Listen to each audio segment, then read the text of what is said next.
महाराज जी के आज के विशेषांक में रक्षा सूत्र परिवार के सभी सदस्यों का हार्दिक स्वागत है। बाबा जी के भक्तों को राम राम। मुख्य कारणों में से एक यह है कि मुझे हनुमान जी और महाराज जी के बीच थोड़ा सा द्वंद्व लगता है और संदेह है कि वे एक जैसे होने के बजाय दोस्तों की तरह निकटता से जुड़े हुए हैं, जैसे वह मेरे पूर्ण सुस्पष्ट स्वप्न दर्शन में आते हैं, जिसका मैंने पुस्तक की शुरुआत में उल्लेख किया है।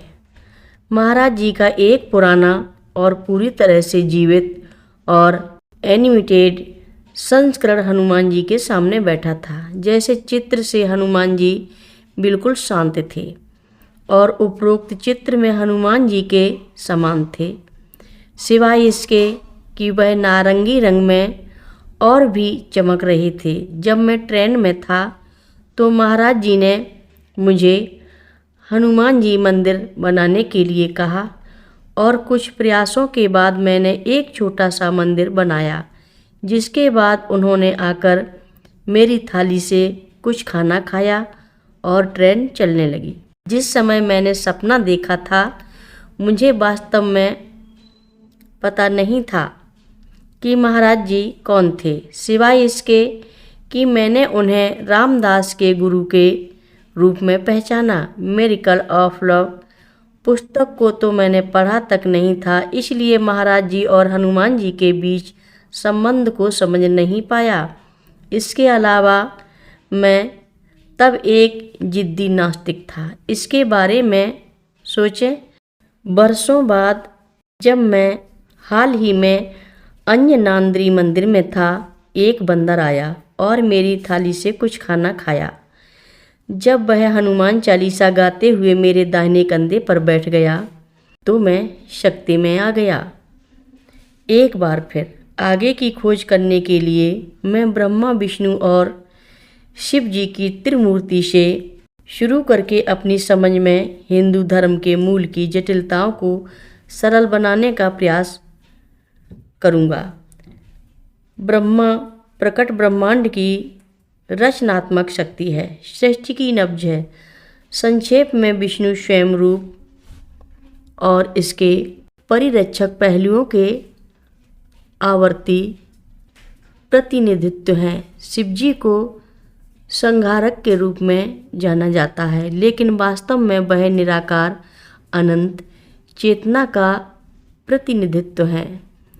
इन अवधारणाओं से जुड़ी कहानियाँ और लोक कथाएँ बहुत अधिक हैं, लेकिन महाराज जी के संबंध में हमें जिस चीज़ पर ध्यान देने की ज़रूरत है वह है विष्णु और हनुमान जी के अवतारों के बीच का संबंध।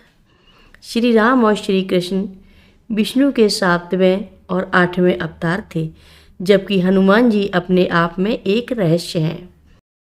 अपने पिछले जीवन में हनुमान जी की माँ पुंजिकस्थला थीं और उन्हें अगले जन्म में एक मादा बंदर बनने का श्राप मिला था। एक श्राप केवल तभी समाप्त हो सकता है जब उन्होंने शिव के अवतार को जन्म दिया हो। उन्होंने अंजना के रूप में पुनर्जन्म लिया और शिव को प्रसन्न करने के लिए कई यज्ञ किए, जिससे अंततः उन्हें वह वरदान दिया। हनुमान जी को बल, शक्ति, ऊर्जा, ज्ञान, सेवा और भगवान की भक्ति का आदर्श माना जाता है। इसलिए धार्मिक शास्त्रों में उन्हें सकल गुण निधान भी कहा गया है। सीधे शब्दों में कहें, भगवान हनुमान अमर हैं। गोस्वामी तुलसीदास जी ने हनुमान चालीसा में लिखा है, चारों जुग प्रताप तुम्हारा है प्रसिद्ध जगति उजियारा। इस पंक्ति से स्पष्ट है कि भगवान हनुमान जी हर युग में ब्रह्मांड की रक्षा के लिए किसी न किसी रूप में जीवित हैं। हर रोज़ महाराज जी की कथाएं सुनने के लिए सभी भक्तों का धन्यवाद। सभी भक्त रक्षा सूत्र चैनल को सब्सक्राइब करें, शेयर करें, लाइक करें, घंटी बजाना ना भूलें। कमेंट बॉक्स में लिख भेजें, जय नीप करोरी बाबा जी महाराज। सभी भक्त मिलकर बोलें, नीव करोरी बाबा जी महाराज की जय जय बोलो।